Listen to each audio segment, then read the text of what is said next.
I'll start going with what gear I'm running and what talents I choose. In case you don't want to see this, you can skip 8 minutes into the video if you just want to see the actual gameplay and commentary.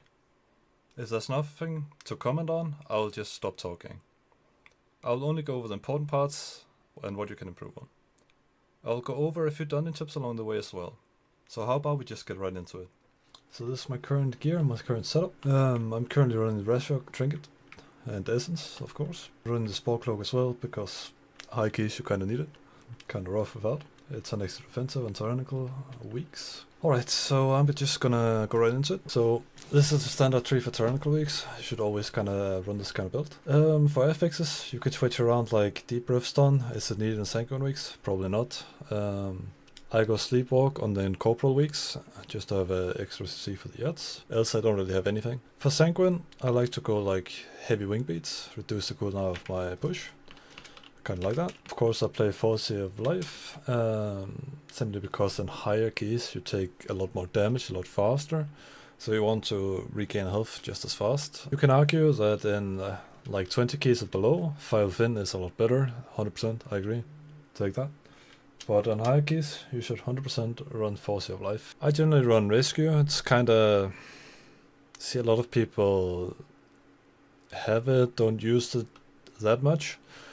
I simply use it a lot every time I see a range deep standing behind me, because all my heals are kind of frontals, so I want them to be in front of me. So it's kind of a way to babysit people. Also there are some bosses, like let's say halls, when you empty the master spell debuffs, a shit ton of stuff on the ground, you want to like grip like a wheelchair class out of the stuff on the ground, right? So this is just an extra way to do it. Let's go to the more interesting tree. This is my tyrannical build. I run it a lot in like high fortified keys if there's a lot of healing required. If I need damage, I go for Life Giver's Flame or Life Force Mender. These two talents is just basic damage, no reason not to take. In Kyle is like damage, passive damage here as well. In enraged weeks, you should probably run a Pressing Roar, which is talent I cannot pronounce, simply because it removes all enrage effects. It's an AoE soothe, you can say. Super good for those affixes. So you have a lot of things you can do as Evoker to play around. I like this build, pretty flexible, gives a lot of healing, a lot of defensives as well. ML communication, kind of standard running. A lot of people run Rush of Vitality. This is very niche because you have to stand still. In dungeons, it's kinda risky if you are not running with a certain group, like premates. In Pugs, it's a lot more viable to just run Dreamwalker. It's super nice to just run around, still follow up with group, not falling behind if you're pulling like massive and people taking damage. Super strong. Call of Sarah. A lot of people run it, don't really utilize it that well. I don't utilize it super well myself either. What you do is simply just press your Verdant Embrace yourself, and then you pop like Dream Breath, and it does 40% more healing. Then if you combine it with Life Bind, which is kinda underrated as well, but people don't really use it. People take it to get to these talents down here, but Life Bind is super strong. So every time you have echo on people, and you pop Verdant Embrace on yourself, you get Life Bind, which share 80% of healing to allies. Usually it's like 40%. You can combine this with Emerald Communication to burst a lot of healing, except in raids it bursts around like 300k. It's super strong, but Life Bind with like simple Dream Breath can do wonders as well. And I don't have to like double echo people. I don't have to echo myself and pop Dream Breath. I don't need two Dream Breaths. A simple Life Bind and Call of Visera, and then Dream Breath should do almost the same. So let's go over here. Golden Hour, people take it, people don't use it enough. It is so underrated. Let's imagine we pop time dilation on tank. Next 50% of damage, or 50% of damage tank would take, would now be dealt over 10 seconds. Oh, okay, so 50% of damage. 15% of this is instant heal. You see where I'm getting at. Plus the tank is taking damage also. This is healing a lot. Plus you have 2 charges, this can heal 30% if you pop 2. Tank really needs a lot of healing. You pop Echo, and then you just pop Spirit Bloom once, and this does a lot of single target healing as well. But simply just your spot healing, just basically reversion, popping Golden Hour. That's the spot healing you basically are using. And then you want to optimize like when to pop time dilation. This is where you kind of need Omni CD or something like that to track like defensive cooldowns for your teammates, especially for tank. I run something not a lot of people are running. I run Flow State. So let's take an example.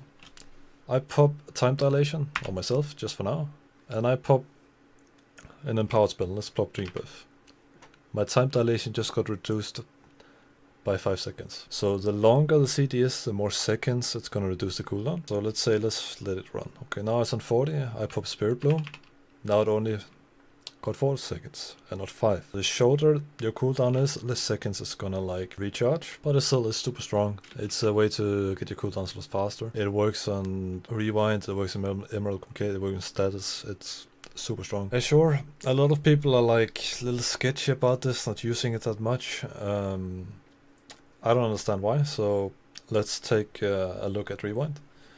So rewind actually increases by 100% when you're not in a raid. So in a dungeon group, it's increased by 100%, plus 25% it's already doing. So 125%, super strong.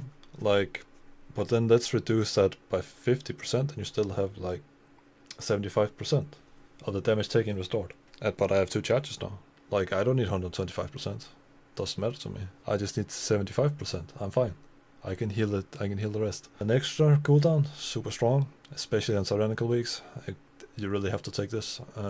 No way around it. Time of need, an extra defensive, extra cooldown. It's pops every minute when someone falls below 20%. No reason not to take this, to be honest. Of course, status, super strong. I run charge of Grace Period, simply because it's easier to tank heal when they take 5% more healing. Energy loop, I know I run the rest of trinket as we saw before, but especially on like tyrannical weeks, you will drain your mana a lot on like heavy fights, like let's say third boss on halls. Let's say 24 halls, third boss, it's gonna do so much damage. You're gonna run dry of mana if you not have an innovate or anything that can buff you.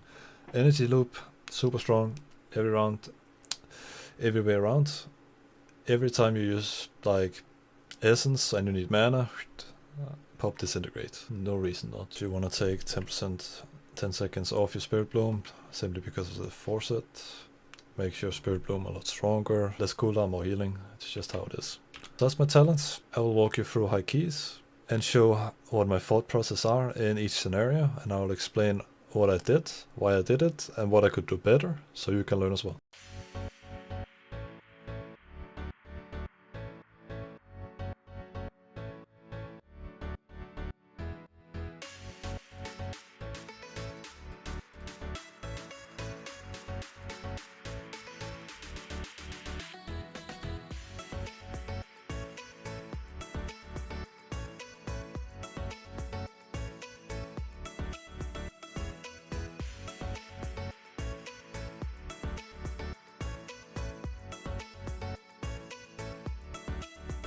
Alright, let's jump into the dungeon.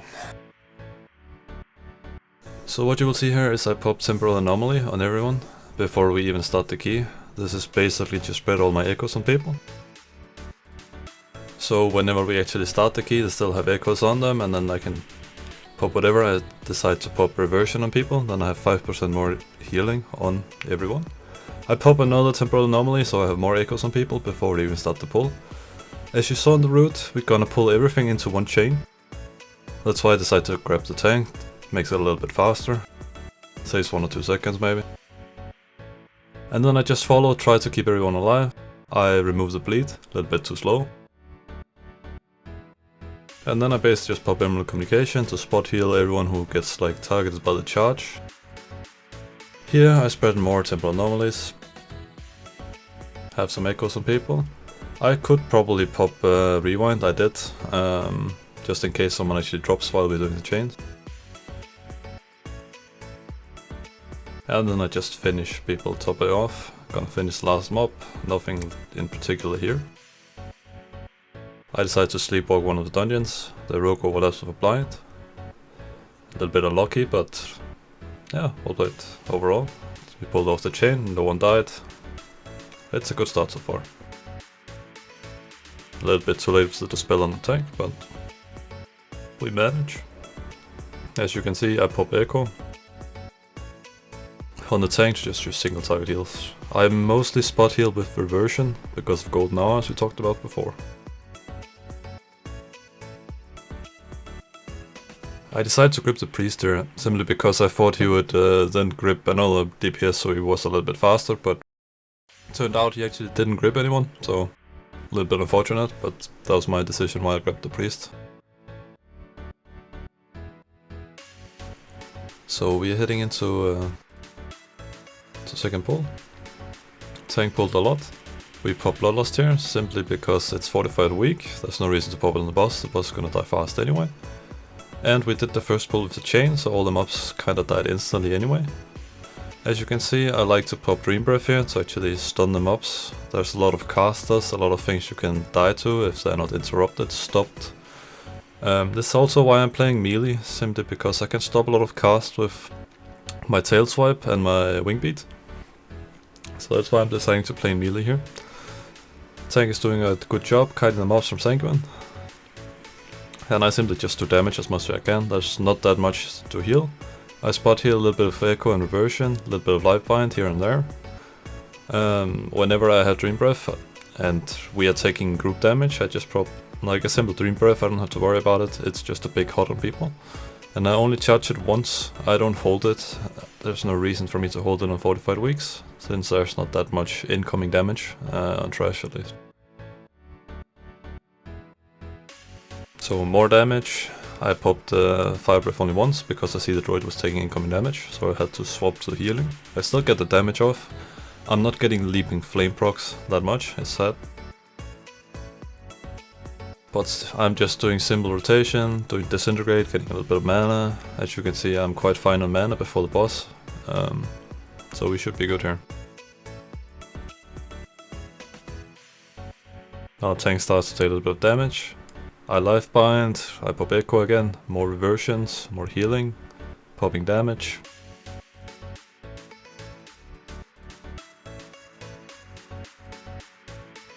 There's not too much to talk about right here. I tried to stop the cast so he's not healing Sanguine too much, no one could interrupt that, so I decided to just double with a tail swipe.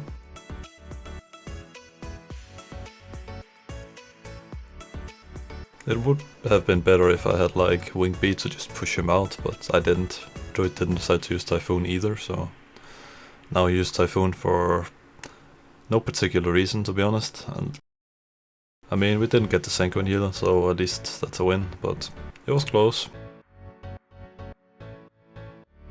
So I'm almost sitting at full mana here. There's no reason for us to wait, just go right into boss. As you can see, the whole group tries to position behind the boss, simply because whenever it does its charge, it's towards a wall, a close wall, not the far wall. Then it spreads like less lava, less shit on the ground to worry about. So it's charging, and there's not really that much lava on the floor. Again, we just tanked position spots in the middle, we stand behind boss, so wherever he goes, we kinda wanna stay towards a wall. Here goes a little bit of damage. I always make sure I have echo on everyone before that goes down. I pop Dream Breath, I top everyone off. If someone needs extra healing, I pop only a single echo on them, and then I heal with Inversion, because it's super strong and it's only single target healing. I have no reason to do anything else. And again, back to just doing damage, there's nothing incoming damage. Here you could pop a defensive on yourself if you're really like afraid to die here. I think I popped my self-heal, don't remember the name right now. I make sure I have echo on everyone. This was a very awful charge, a very awful bait from my side. I really messed up there. Still, it's okay, we have plenty of room. Tank is utilizing the room, not a lot of POC tanks is utilizing the room that much. I decided to pop Emerald Communication because at this point the boss has 4 stacks and this single target flame like breath gonna hit people for a lot. So I decided just be on the safe side and actually just spot heal them super hard. Again, it's kind of the same rotation. I always want to have echo on people on like the first hit and twice. If people are not stacked, I pop Rewind to save them, that's why I have 2 charges as well. Or if I'm like pressured or I don't have time to do anything. Here the priest was standing so far away from me that it was hard for me to heal, so I decided to just babysit him a little bit, put him in the right position, makes it easy for me to heal. If I didn't do this, the priest could most likely die here, so it's more to be safe. So there's nothing interesting here. I will keep commentary up whenever we get to the more interesting part.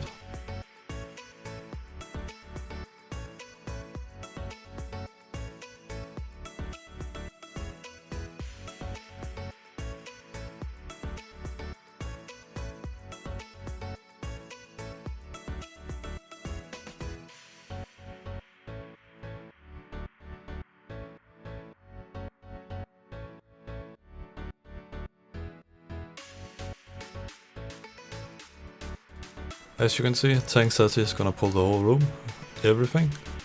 So we're gonna chill a bit, just let the tank run. I'll tell him for sure that I'm out of CDs, so he can't just pull ahead without anything, unless he has CDs himself. But this is definitely the most scary part for your healer, especially in fortified weeks. These mobs do a lot of damage, and it can ramp up quite quickly. So I'm just trying to pop defensives, group wide, try to heal people. I popped to the scales, life bloom on tank, because he was dropping a little bit. So a lot of spot healing, a lot of healing required. So he's gonna group them up. Not really much I can do about the road drop in there. Can try and just use the chains, and hopefully we kill something.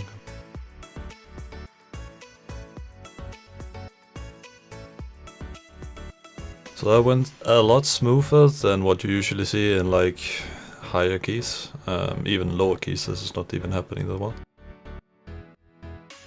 Boomy kind of forgot to use chain, a little bit on loco, could have been a little bit cleaner, but again it's sanguine, so it's okay. I cannot complain about that.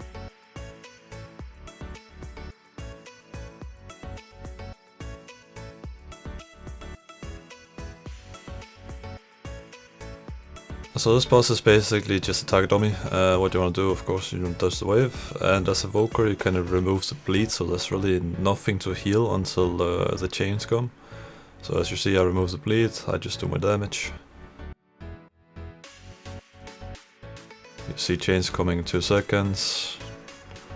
I forgot to pre-pop my my echoes, I do it now, a little bit too late, had to do and druid as well. So I'm falling a little bit behind on healing because I forgot to pre-pop, so I use Emerald Communication to actually top people off here, because I actually fall behind too early. So this phase you just want to try and keep people as much as possible. If they need spot healing, pop Reversion. If you want group healing, use pop Spirit Bloom or Dream Breath. If you really struggle to heal, you need Temporal Anomaly, and you can pop Lifeline as well. So. And again, we're just bantering about the priest can actually just mind control the incorporeal effects. Kinda useful, plus does less damage. It's just, again, it's a fortified week, it doesn't really matter too much.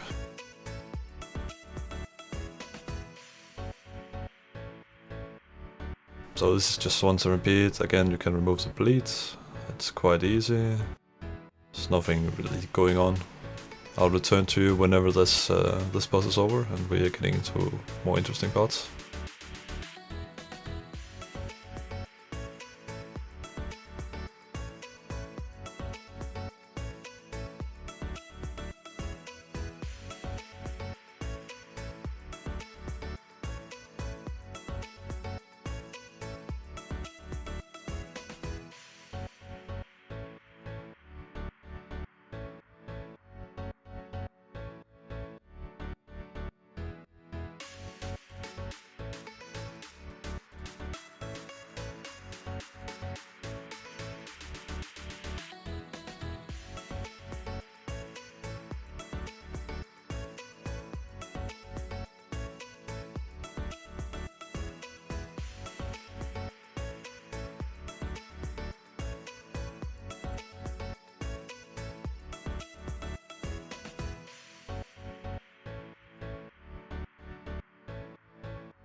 Right, we go back into it. Tank is pulling. Actually quite less than everyone expected here. I expected him to go a lot more, but tank and healer popping chains on the first one here. We got a third chain, I believe, which was not intended, but we should be okay anyway. I make sure to grab the food buff here, so you need to have 25 cooking to actually take that buff.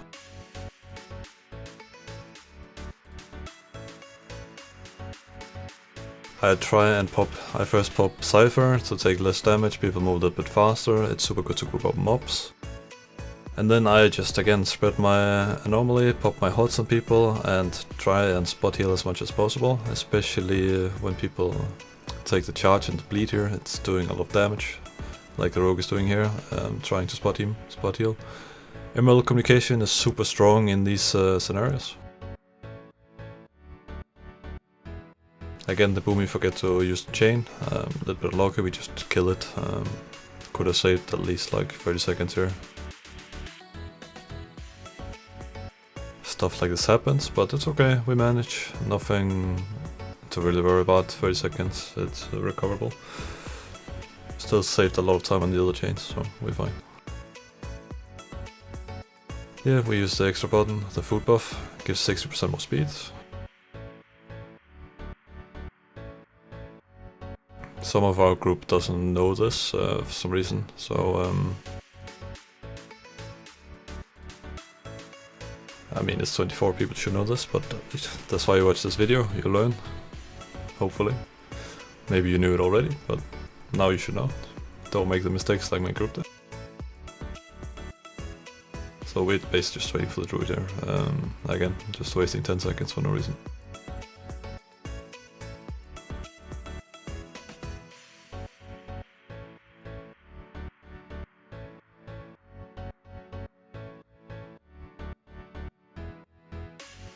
I make sure to hold my fire breath so I can pop leaving flames on as much people as possible, which means I do a little bit more damage.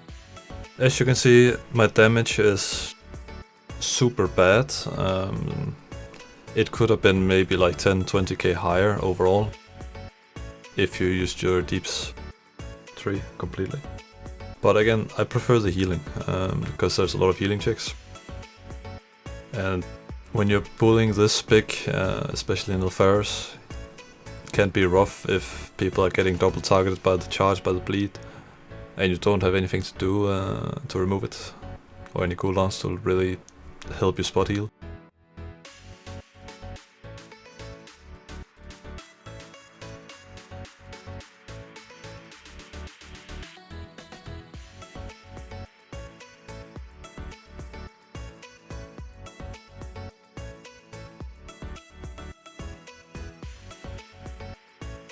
So I make sure to stun here whenever our Demon Hunter silence runs out.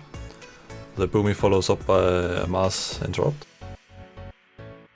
I mean, if you get double bolted on a fortified week or double melted here, you will 100% die.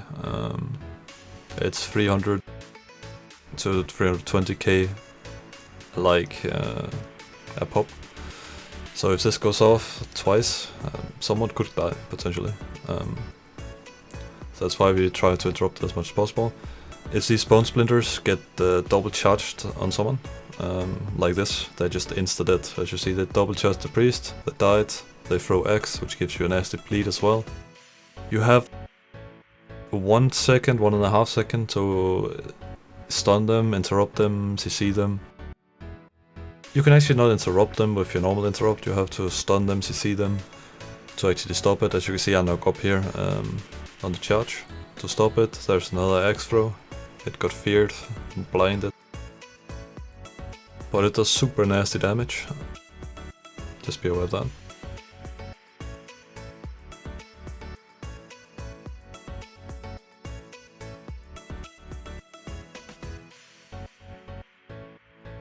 So what is super smart from the tank here is he's actually only pulling 2. Okay, he's pulling everything. He's silencing them, it's fine. We're managing the debuff. But remember, if there's 4 mills that can go off here, if just 2 of them hit the same target, someone is dead here. So you really need to rely on your group to CC. I got double melted here. I died, unfortunate, we had a combat res. That's what it is. As you can see, I have stun in like 5 seconds, but hopefully they should die.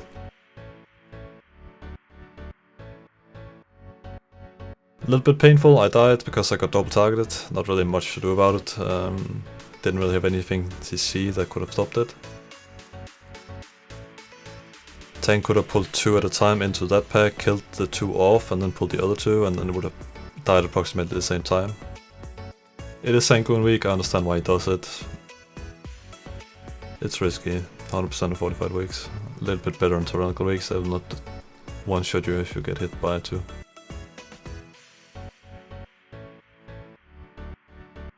I don't like what he's doing here. Usually you jump down to the boss and kill the mobs around that and then pull the boss with Bloodlust. Simply to optimize the time on the Bloodlust, and you have Bloodlust faster for the last boss. It can happen where you get to the last boss without time to use Bloodlust, so a little bit unfortunate. It's just like small things that can optimize your route. As you can see here, I just do damage. There's not much to do. I try to keep tank alive, a little bit spot healing, reversion, just popping a hot. Passive healing, I don't have to do it, I just press a button for a second. Here the druid get the bleeds. I spot heal, emerald communication, getting mana as well. I'm trying to keep my mana up as much as possible. The less time I have to use to drink, which means it's also affected depleting keys if you have to drink too much. So mana management is super important. I am aware that sometimes you just gotta heal and you just gotta keep the group alive. But unlike pulls like this, there's no reason for me to heal at all, I just do damage. Whenever I get an essence proc, I use it on disintegrate usually.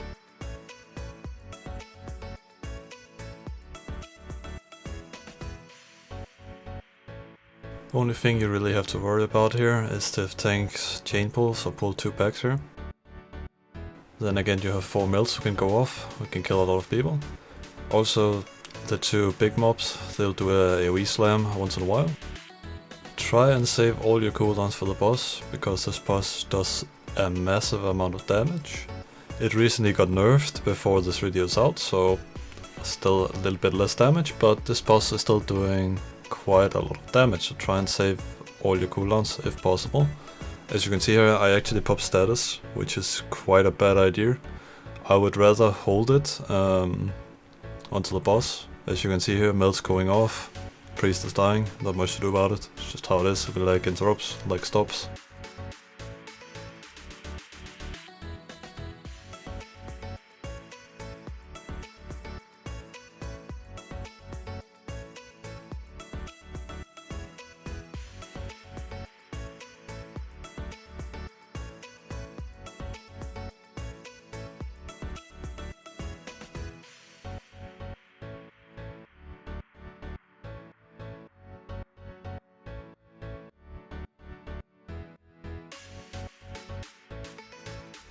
Especially in pucks, you want to make sure that you say to your range deeps that they should try and be in melee as much as possible, which means you get more healing done. Just try and tell your group. It's very important that your group knows they actually have to be in melee, because most people don't know how to play around an Evoker. I would usually just let other people res if I need mana, but currently I didn't. We always want to bloodlust this boss, no matter if it's fortified or tyrannical. This boss is quite a healing check. So you want to rotate all your CDs quite well. I always start with status, setup status, and then I rotate Cypher in usually, because those are the shortest cooldowns. I know I can pop this multiple times in the boss fight. That's why I start with those, so I have it back again. What you can't pop again is Rewind and Emerald Communication, so I save them for when I really need it. We have 2 rewind charges, so that is lucky. I can rotate him on these slams if I really need. Currently after the nerfs I don't really need that much, so I can rotate fairly well. I try and keep echo on all the people who is getting targeted with the debuff here. Which means I just pop standard echo, I don't pop temporal anomaly here, I only pop temporal anomaly when people stack. This is quite annoying because priest is behind me, which means I can't really get that much temporal anomaly. Luckily it hits here. I would rather that he stayed up on the platform. I don't have time to grip him up there, else I would have like moved him up there. Again, I'm trying to spray echoes on people with their hots. And what I do here is pop Verdant Embrace on myself, which pop Lifebind as well. And then I just try and top people normally with like Living Flame, whatever I have left. I don't want to pop Spirit Bloom or Dream Breath before people are actually stacked. It's my large heals, I want to hold it up here. One thing you can rotate as well, because it's only a 2-minute CD, is with the scales, which means you will probably have it back again if you pop it early. Which is also quite a good on this boss, tip of the scales, especially if you're a little late on the healing.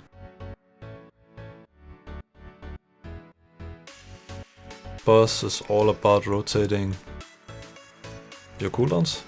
What you can do as well to help yourself out a lot is pop your defensive, rotate your defensive. You have 2 obsidian scales.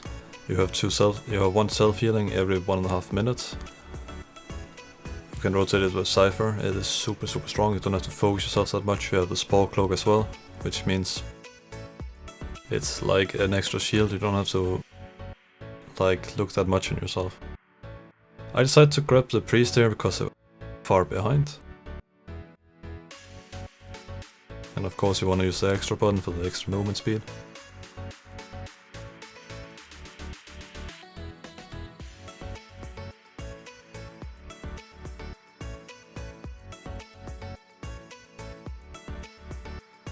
Again, this is fortified weak. This mob doesn't do that much at the moment, which is quite nice. But again, you want to spread your echoes on everyone before it does its big AoE slam. And then it's basically just dodging. Rather dodge than do damage. Rather dodge than actually try and save one who is dead anyway. Priority is staying alive here. Doesn't matter who else is gonna die, if they don't move, they're bad. Just focus on yourself, focus on spreading your echoes before the big AoE goes down.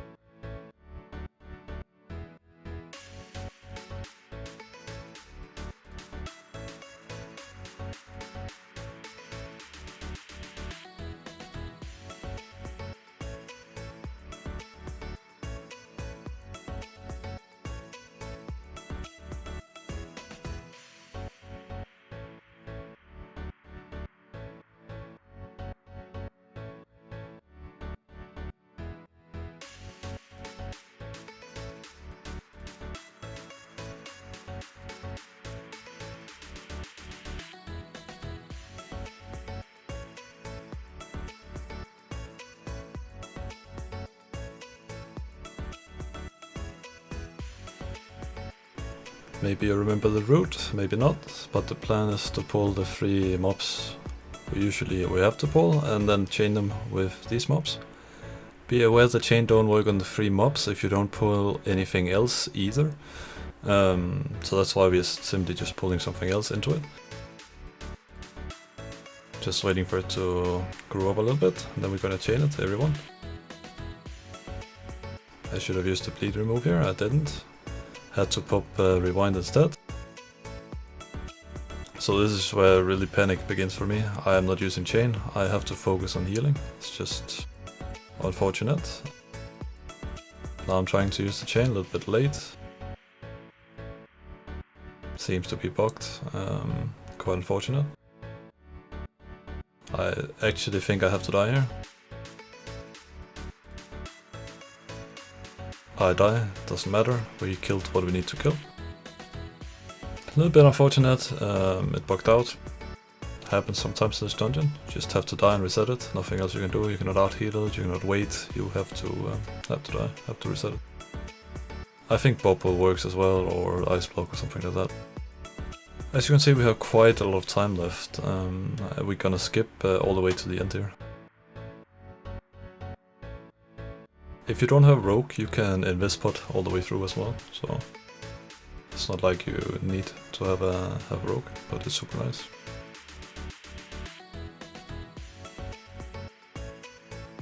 As you can see, the left mob actually can detect Invis. Same on the right here.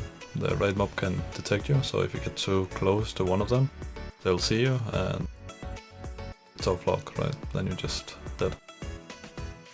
Okay, getting last mana, we have a lot of time, we just gotta play safe basically.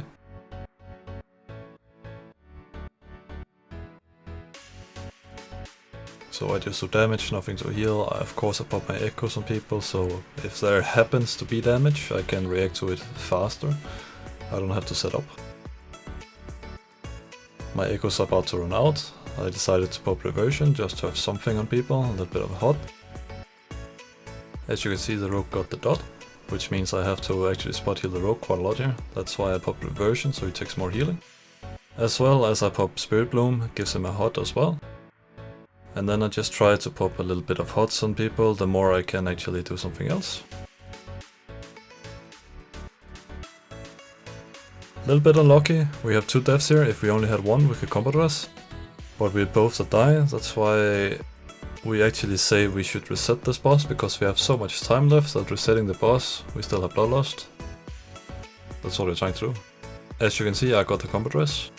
This is an engineering combat res, if anyone doesn't know. Demon Hunter Priest Rogue can't not combat res, but we have an engineering res.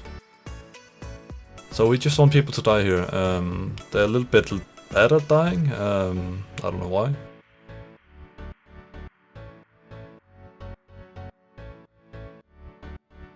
So I want to take this res when the boss has reset, and then I want to res everyone, so we're not wasting time running back.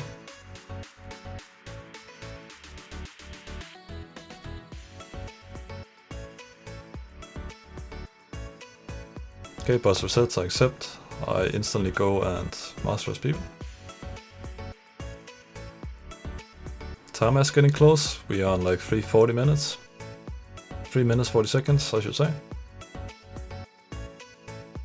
We still have bloodlust though, so this is definitely savable. It is fortified weak, even in tyrannical. It's kinda close, but we have bloodlust, can save it 100%. So I heal people to full, we go, I have plenty of mana, it's fine. That spray doesn't happen again. I get my thing instantly. I remove the curse or disease with Cultivating Flame. You can do it every minute, just less to heal. The priest gets the debuff this time, so I have to focus the priest. He pop Vampiric Brace, which means he's basically, the more damage he does, the more healing he does the group as well. So I don't have to focus him that much, I'm still spot healing me a little bit, not as much as before. As you can see, I got the orb, I'm using the orb. Shield goes down, everything's perfect, we played it well. I'm kind of trying to kill the ad here, mainly because it's quite annoying.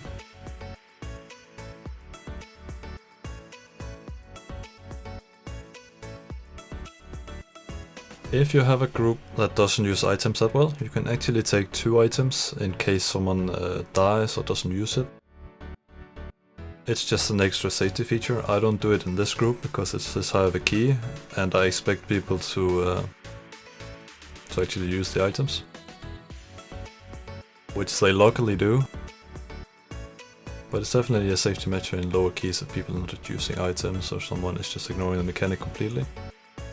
Definitely a way. If you don't want to have to like spam heal everyone here. Or hope someone else does too.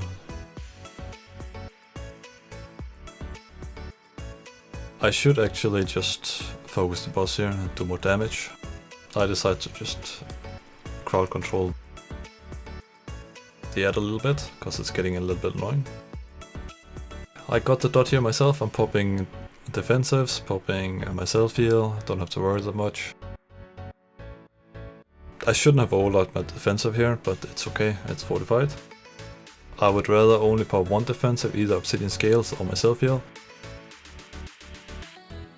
Now the priest got the dot again, which overlaps with the shield. Kinda wanna pop my item as soon as possible, get close to priest so I can heal him.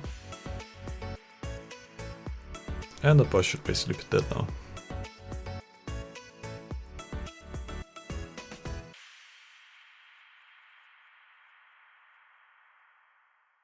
If you liked the video, please throw a like on the video. If you would like to see this kind of format or this kind of commentary in other dungeons, please let me know in the